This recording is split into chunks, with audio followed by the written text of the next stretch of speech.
Ladies and gentlemen, g'day, welcome back to the channel. My name's Economics Mate, and this is WOT Blitz. And in today's video, we're going to be talking about the 114 SP2. This is a Chinese heavy tank that's been in the game for quite a while now.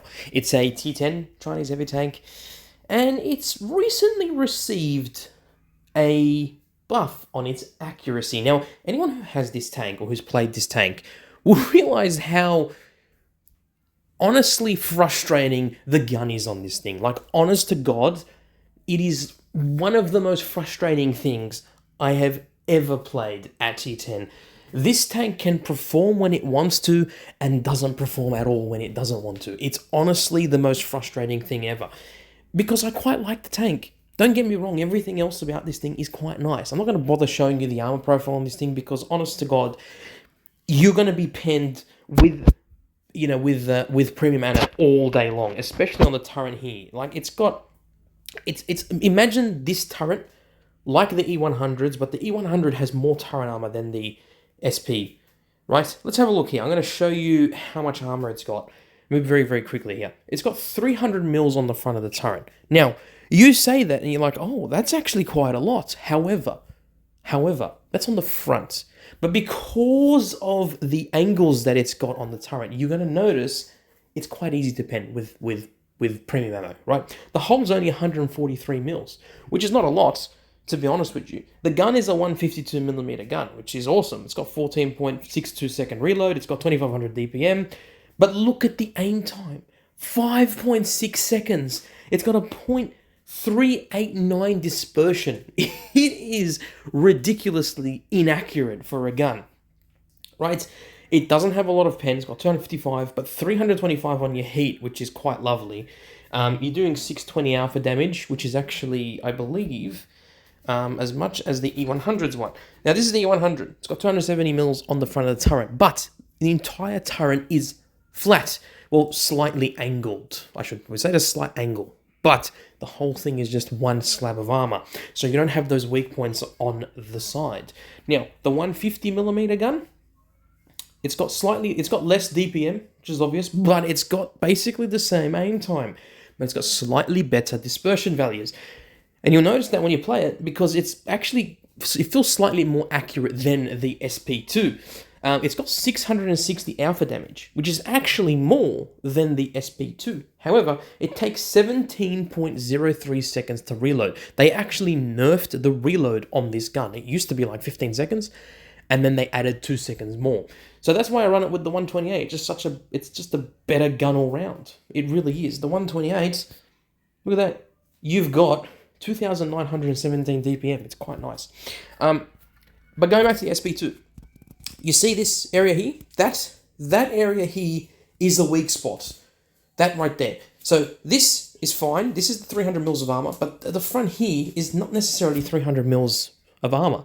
It might be, but not really, because it's actually very easy to pen with premium ammunition. You'll notice once we play. And of course, those weak spot on the top really doesn't help it at all. Yeah, so we're going to have a look at the battle. Like I said, I don't really want to do the conventional review where I talk about the armor and whatnot. I'm just going to say it from my perspective, okay? Here we go. Now, we are watching my good friend GrandMcLegend playing in his 114 SP2 Interception. Ooh, he's got the legendary camouflage on this thing.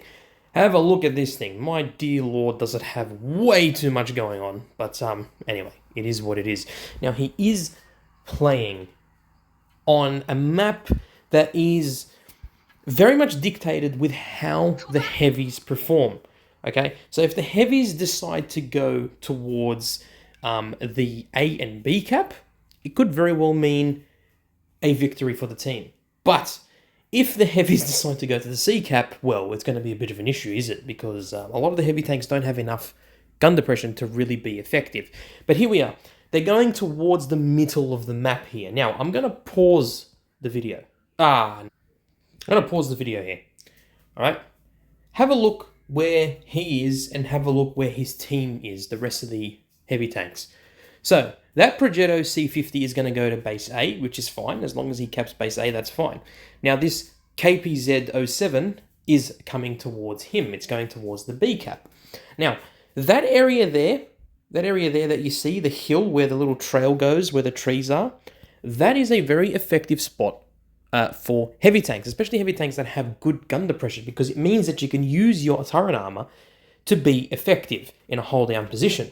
And it means that you can hold that line and keep the other heavies that you might encounter there, or tank destroyers you might encounter there, at bay, while the rest of your team, while the rest of your team basically go cap A and then cap B, because it keeps them distracted. And then you might have, hopefully, a tank destroyer, which in this case, there is a Jagdtiger and an Object 268 version 4. Now, if we have a look towards the left here, we notice the T-54 is going towards the C-cap, which is fantastic, and the Sheridan has already spotted the T-92 E1, which is exactly what you want. Now, the Object 268 version 4 is coming towards the A and B cap, and the Jagdtiger is also coming that way with GrandMcLegend. Now, we're going to continue the replay, and we're going to have a look at where the team ends up. So here we go.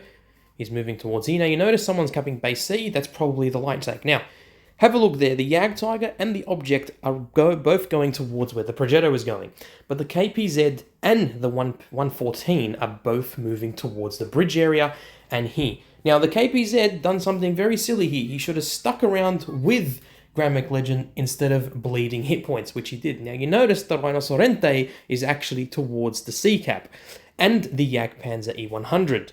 So this is a good position for GrandMcLegend here. He's taken towards the bridge because he doesn't have a lot of gun depression, but he gets a nice shot there. Beautiful snapshot on the T-92 E1. Fantastic snapshot there. Great work. He has to be careful. The Object 752 there, but the Kampfpanzer is actually doing a good job. Yes, he has lost quite a bit of hit points, but that's because he wasn't looking where he's going. He gets a nice shot into that Object 752, and beautiful. The Progetto does kill the 752, which is great. That's great work there. As I was saying, I'm going to pause the video right there.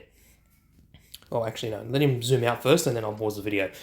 He's going to get a shot. Oh, fantastic. Okay, he gets a great shot on the Jagdpanzer E100's top little cupola there. Now, let's have a look where the team is. It's both a 5 versus 5. Both teams have lost 2 players. The Kampfpanzer has decided to move up towards that hilly area on top to engage the Jagdtiger. The Jagdtiger and the Object 268 are basically moving towards the other Jagdtiger. Now, where is the Progetto? The Progetto is actually here. Now he's moved up, he's capped base A, and he's moved up towards the other side of the ridge, or the other side of the bridge, so that way he can basically hit those enemy targets there. So, very nice positioning indeed by his team. And definitely a good comeback from the Kampfpanzer right there. So, GrandMcLegend is being very cautious here. He's trying not to overexpose himself towards the bottom of that hill there, where they might be coming out. And he's going to get a shot into that the Jagdpanzer 100, which is great, into the lower plate. Very, very smart move there. Beautiful. The Kampfpanzer does kill the Jagdpanzer 100, which is exactly what you're supposed to do. Clear a target that's low hit points, regardless of how much damage you do. It's better to remove a target than it is to keep it. 683 damage. Now, the gun on this thing has weird RNG. You will get shots where you'll do 500, 520, and then you'll get shots that do like nearly 700 damage. It's insane. The RNG on this thing is crazy. A beautiful 633 alpha shot into the Rhinoceronte. Now, he can afford to get shots here, but he has lost his driver, which means it's going to be a bit of an issue to maneuver around quite a bit, considering it's a 4 versus 3 situation. But he is going to get another shot, 775 alpha shot into the side of the Rhino. Perfect situation here. The Kampfpanzer is on a 1 shot. He's on fire. He doesn't have a repair kit available. He's bleeding a lot of hit points. Oh, this is going to be bad. And one thing about this tank is it loves to catch on fire. He does die. But he did do 4,930 damage. The Progetto C50 is the only one that's left. I doubt he'll be able to do much damage, but it looks like towards the end of the game, the team didn't do that well. And the reason for that was because the 2 tank destroyers decided to stay towards the back and not actually push up with the rest of the team. So what they should have done was push up with the rest of the team instead of sitting at the back, next to the A-cap and trying to kill that Jagdtiger on their own. Still though, it's a Mastery 3rd class, so nothing too incredible, but, good enough indeed. let's have a look here at the stats. Yeah, I mean, look.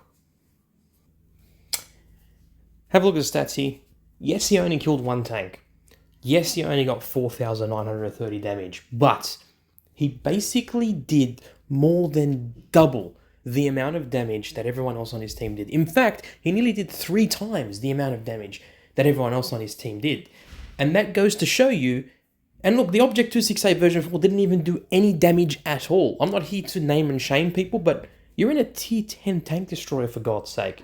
You could have done something by moving up with GrandMcLegend and the Kampfpanzer 07. GrandMcLegend did his level best to try to do things, but remember, he caught fire, and he lost his driver, and he lost his engine, and he didn't have a repair kit, the multi-purpose repair kit. So that was unfortunate for him, but as you can see, it was quite an interesting scenario.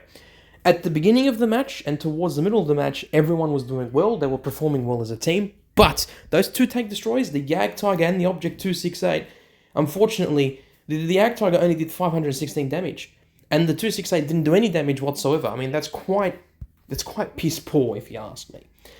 This isn't a good representation of good teamwork. And as I was breaking down the battle, as you saw, clearly people were not communicating. There was no communication.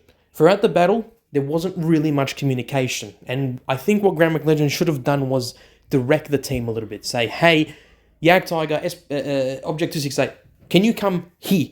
Come follow us, support us towards the back. Don't just go by yourselves over there. Because the Progetto left them alone. He actually came towards the B cap and got rid of the 752 instead of assisting in killing the Jagdtiger. So, yeah, bit of miscommunication there. A bit unfortunate, but you could see GrandMcLegend did perform well and showcased how good the tank can actually perform when you're put in good situations and when you actually know how to use the armor to its full potential. But as you can see, he did bleed a lot of hit points as well. The armor on this thing is not as good as it is on paper. You have to really hope and pray that you angle enough, that you play hold down enough that they won't be able to pin you. Otherwise, this tank is actually not half bad. It's actually a pretty good tank. It's not amazing by any stretch of the imagination. I will still prefer, I'll be honest with you, the 60 TP. I would take a 60 TP over the 114 any day of the week. It's just a better tank all round. Anyway, guys, that's it. That is the 114 SP2. Fantastic tank. Lovely tank. It's okay. It's not amazing, but yeah, it is what it is. Look after yourselves. Look after your friends and family. And of course, stay safe on the battlefield and peace in the Middle East. Thank you so much, GrandMcLegend. Link to his channel will be in the description below. Go show him some love. Peace out, ladies and gentlemen.